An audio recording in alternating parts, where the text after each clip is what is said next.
মাৰ্ঘেৰিটাত 15 দিনীয়া গায়ন বায়ন প্ৰশিক্ষণ শিবিৰৰ শুভাৰম্ভ সত্ৰীয়া সংস্কৃতি নৱপ্ৰজন্মৰ মাজত চিনাকি কৰাই দিয়া তথা আকৰ্ষণ বৃদ্ধিৰ লক্ষ্যৰে মাৰ্ঘেৰিটাত অনুষ্ঠিত কৰা হৈছে গায়ন বায়ন প্ৰশিক্ষণ শিবিৰ। মাৰ্ঘেৰিটা সমজিলা নামঘৰসমূহৰ যৌথ মঞ্চৰ উদ্যোগত আজিৰে পৰা মাৰ্ঘেৰিটাৰ বজালনী নামঘৰত 15 দিনীয়াকৈ অনুষ্ঠিত কৰা হৈছে এই প্ৰশিক্ষণ শিবিৰ। আজি আবেলি গায়ন বায়ন প্ৰশিক্ষণ শিবিৰৰ আনুষ্ঠানিকভাৱে শুভ উদ্বোধন কৰে মাৰ্ঘেৰিটা সমজিলা নামঘৰসমূহৰ যৌথ মঞ্চৰ সভাপতি পূৰ্ণানন্দ দিহিঙীয়ে। গায়ন বায়ন প্ৰশিক্ষক হিচাপে উপস্থিত থাকে বায়ন মানৱজ্যোতি নেওসহ সহযোগীসকল। মাৰ্ঘেৰিটা সমজিলা নামঘৰসমূহৰ যৌথ মঞ্চৰ মুখ্য সাধাৰণ সম্পাদক ৰাণাজ্যোতি নেওগে উদ্বোধনী অনুষ্ঠানটোত আঁত ধৰি জগতগুৰু শংকৰদেৱে গুৰুজনাৰ আদৰ্শক বিশ্বজনীন কৰাৰ এক প্ৰয়াসেৰে এই গায়ন বায়ন প্ৰশিক্ষণ শিবিৰৰ অনুষ্ঠিত কৰা বুলি জানিব পৰা গৈছে। আজিৰ শুভ উদ্বোধনী অনুষ্ঠানত মাৰ্ঘেৰিটা সমজিলা নামঘৰসমূহৰ যৌথ মঞ্চৰ অন্তৰ্গত নামঘৰসমূহৰ ভকত বৈষ্ণৱ তথা আই মাতৃসকলৰ লগতে স্থানীয় বহুসংখ্যক ৰাইজ উপস্থিত থাকে। মাৰ্ঘেৰিটাৰ পৰা মৃদু বৰুৱা ৰিপৰ্টাৰ লাইভ অসম। গায়ন বায়ন সত্ৰীয়া বৈষ্ণৱ পৰম্পৰাৰ অবিচ্ছেদ্য অংগ আৰু মহাপুৰুষ শ্ৰীমন্ত শংকৰদেৱে গায়ন বায়ন আৰম্ভ কৰিছিল। পৰৱৰ্তী পৰ্যায়ত তেখেতৰ উত্তৰসূৰী যিসকল আছে মাধৱদেৱৰ পৰা আৰম্ভ কৰি অন্যান্য গুৰুসকলে এই গায়ন বায়নক অসমৰ সত্ৰ নামঘৰসমূহত সম্প্ৰসাৰিত কৰি ইয়াক বিকশিত কৰিছিল। ভাওনাৰ অবিচ্ছেদ্য অংগ গায়ন বায়ন আমাৰ অসমীয়া ধৰ্ম সংস্কৃতিৰ অন্যতম এটা শক্তিশালী অংগ গায়ন বায়ন। মাৰ্ঘেৰিটা সমজিলা নামঘৰসমূহৰ যৌথ মঞ্চৰ উদ্যোগত আৰু বজালনীত বৰনামঘৰৰ সহযোগত এই গায়ন বায়ন প্ৰশিক্ষণ শিবিৰ 15 দিনীয়া কাৰ্যসূচীৰে অনুষ্ঠিত কৰা হৈছে। প্ৰশিক্ষক হিচাপে বায়ন মানৱজ্যোতি নেওগে অংশগ্ৰহণ কৰিছে।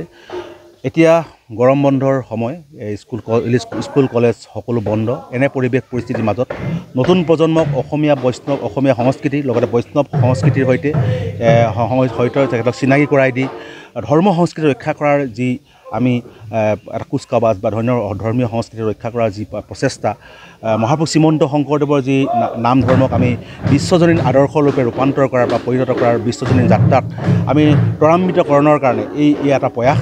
আৰু এই বৃহত্তৰ যি মাকুমকিলা অঞ্চল প্ৰায় 30টাৰো অধিক নামঘৰ আছে। এই নামঘৰসমূহত আচলতে যি ধৰণে গায়ন বায়ন থাকিব লাগিছে সেইধৰণে নাই। ইয়াৰ পৰিপ্ৰেক্ষিতত আমি এটা পৰিৱেশ ৰচনা কৰিব বিচাৰিছোঁ। অসমীয়া হিচাপে আমি স্বাভিমানী হ'ব লাগিব, নিজৰ ধৰ্ম সংস্কৃতি ভাষা সাহিত্যক আমি জীয়াই ৰাখিব লাগিব, আগুৱাই লৈ যাব লাগিব। ইয়াৰ আমাৰ সকলোৰে দায়িত্ব আছে।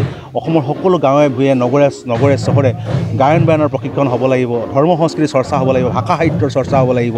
আৰু তেতিয়াহে আমি এজন স্বাভিমানী অসমীয়া হ'ব পাৰিম। আৰু এই স্বাভিমানী অসমীয়া হোৱাৰ যি প্ৰচেষ্টা নিশ্চিতভাৱে আমি সকলোৱে ল'ব লাগিব। আৰু মাৰ্ঘেৰিটা সমজিলা নামঘৰসমূহৰ যৌথ মঞ্চ এইটো এটা অন্যতম প্ৰয়াস। প্ৰায় 133টা নামঘৰৰ এটা সমূহীয়া মঞ্চ মাৰ্ঘেৰিটা সমজিলা নামঘৰৰ যৌথ মঞ্চ, যি যৌথ মঞ্চৰ উদ্যোগত আগন্তুক 2 অক্টোবৰৰ পৰা 5 অক্টোবৰলৈকে 4 দিনীয়া কাৰ্যসূচীৰে মহাপুৰুষ শ্ৰীমন্ত শংকৰদেৱৰ 507তম জন্মোৎসৱ ভাগি অনুষ্ঠিত হ'ব। আৰু এই জন্মোৎসৱ ভাগিত এই গায়ন বায়ন জোৰাই মুখ্য নেতৃত্ব ল'ব বুলি আমি আশাবাদী। আৰু নতুন প্ৰজন্ম ওলাই আহক, নিজৰ ধৰ্ম ৰক্ষা কৰিব লাগিব, নিজৰ সংস্কৃতি ৰক্ষা কৰিব লাগিব, নিজৰ ভাষা ৰক্ষা কৰিব লাগিব, সাহিত্য ৰক্ষা কৰিব লাগিব, জাতি ৰক্ষা কৰিব লাগিব। জাতি ৰক্ষা কৰিবলৈ হ'লে আমি ভাষা সাহিত্য ধৰ্ম সংস্কৃতিৰ লগত একাকাৰ কৰিবলৈ নতুন প্ৰজন্মক চিনাকি কৰাই দিব লাগিব। আৰু এয়া আমাৰ এটা অন্যতম প্ৰয়াস। মই ভাবোঁ এই প্ৰয়াসে নতুন প্ৰজন্মক উৎসাহিত কৰিব। আজি ভাল লাগিছে যে নতুন প্ৰজন্মৰ যথেষ্ট কিছুসংখ্যক আমাৰ শিশু আগবাঢ়ি আহিছে। তেওঁলোকে কান্ধত খোল তুলি লৈছে। নিজৰ ধৰ্মৰ ধ্বজা, আমাৰ যি খোল, যিটো দেৱবাদ্য বুলি কোৱা হয়, তাক কান্ধত লৈ তেওঁলোকে গায়ন বায়নৰ প্ৰশিক্ষণত অংশগ্ৰহণ কৰিছে। নিশ্চিতভাৱে এটা আশাৰ বতৰা। মই ভাবোঁ মাকুমকিলা অঞ্চলৰ অভিভাৱকসকলে নিজৰ সন্তানক ইয়ালৈ প্ৰেৰণ কৰক আৰু আগন্তুক এই 15 দিনত তেওঁলোকে প্ৰশিক্ষণত অংশগ্ৰহণ কৰক। নতুন প্ৰজন্মক নিজৰ ধৰ্ম সংস্কৃতি চিনাকি কৰাই এজন স্বাভিমানী অসমীয়া হিচাপে গঢ়ি তোলাৰ প্ৰচেষ্টা চলাওক।